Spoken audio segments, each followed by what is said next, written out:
lendo as cartas de Pedro. Hoje eu estarei começando a ler as cartas do apóstolo Pedro, também conhecida como epístolas.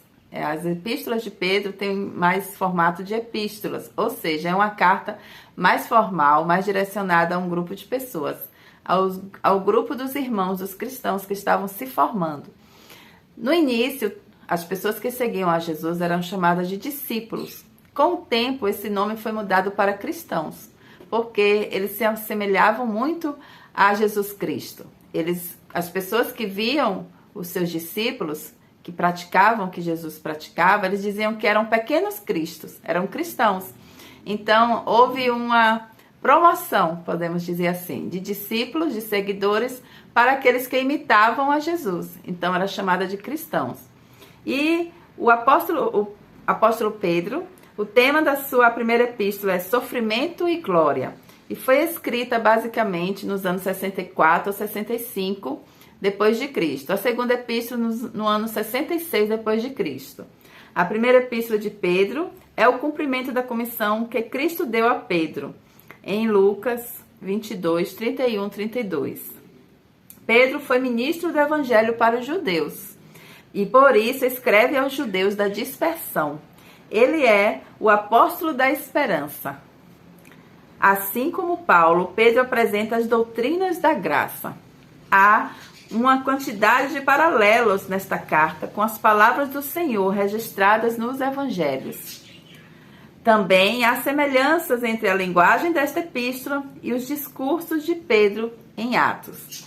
Então, começando a ler essa epístola de Pedro, eu vou ler na versão NVI, Nova Versão Internacional. Os sofrimentos do cristão. 1 Pedro. Primeira epístola de Pedro. Pedro, apóstolo de Jesus Cristo, aos eleitos de Deus, peregrinos dispersos no Ponto, na Galácia, na Capadócia, na província da Ásia e na Bitínia, escolhidos de acordo com o pré-conhecimento do Deus Pai, pela obra santificadora do Espírito, para a obediência a Jesus Cristo e a aspersão do seu sangue. Graça e paz lhes sejam multiplicadas.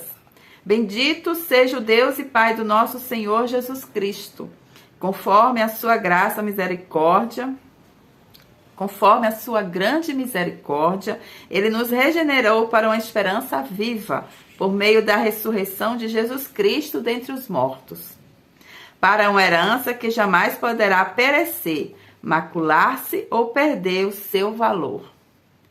Herança guardada nos céus para vocês que, mediante a fé, são protegidos pelo poder de Deus até chegar à salvação prestes a ser revelada no último tempo.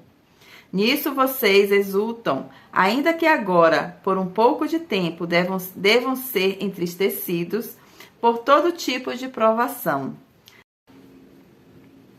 Assim acontece para que fique comprovado que a fé que vocês têm muito mais valiosa do que o ouro que perece, mesmo que refinado pelo fogo.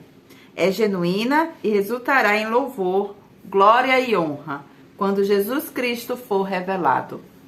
Mesmo não tendo visto, vocês o amam, e apesar de não verem agora, creem nele, e exultam com alegria indizível e gloriosa, pois vocês estão alcançando o alvo da sua fé, a salvação das suas almas. Foi a respeito dessa salvação que os profetas que falaram da graça destinada a vocês investigaram e examinaram, procurando saber o tempo e as circunstâncias para os quais apontavam o Espírito de Cristo que neles estava. Quando lhes predisse os sofrimentos de Cristo e as glórias que se seguiriam àqueles sofrimentos.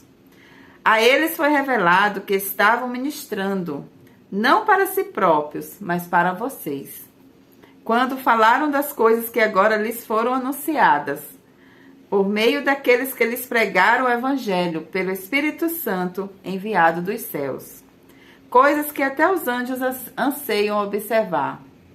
Portanto, estejam com a mente preparada, prontos para agir, estejam alertas e coloquem toda a esperança na graça que lhes será dada quando Jesus Cristo for revelado. Como filhos obedientes, Não se deixem amoldar pelos maus desejos de outrora, quando viviam na ignorância.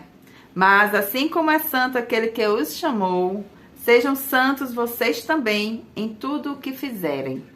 Pois está escrito, sejam santos, porque eu sou santo. Uma vez que vocês chamam Pai, aquele que julga imparcialmente as obras de cada um, portem-se com temor durante a jornada terrena de vocês. Pois vocês sabem que não foi por meio de coisas perecíveis, como prata ou ouro, que vocês foram redimidos da sua maneira vazia de viver, transmitida por seus antepassados, mas pelo precioso sangue de Cristo, como de um cordeiro sem mancha e sem defeito, conhecido antes da criação do mundo, revelado nestes últimos tempos em favor de vocês. Por meio dele, vocês creem em Deus, que o ressuscitou dentre os mortos e o glorificou, de modo que a fé e a esperança de vocês estão em Deus. Agora que vocês purificaram a sua vida pela obediência à verdade, visando ao amor fraternal e sincero, amem sinceramente uns aos outros e de todo o coração. Vocês foram regenerados, não de uma semente perecível, mas imperecível, por meio da palavra de Deus, viva e permanente. Pois toda a humanidade é como a relva, e a sua glória, e toda a sua glória, como a flor da relva. A relva murcha e cai a sua flor, mas a palavra do Senhor permanece para sempre. Aqui nós lemos o primeiro capítulo da epístola do apóstolo Pedro. Até a próxima leitura seguindo essa epístola. Então, se inscreva no meu canal, deixe seu like, deixe seu comentário e até a próxima leitura das cartas de Pedro.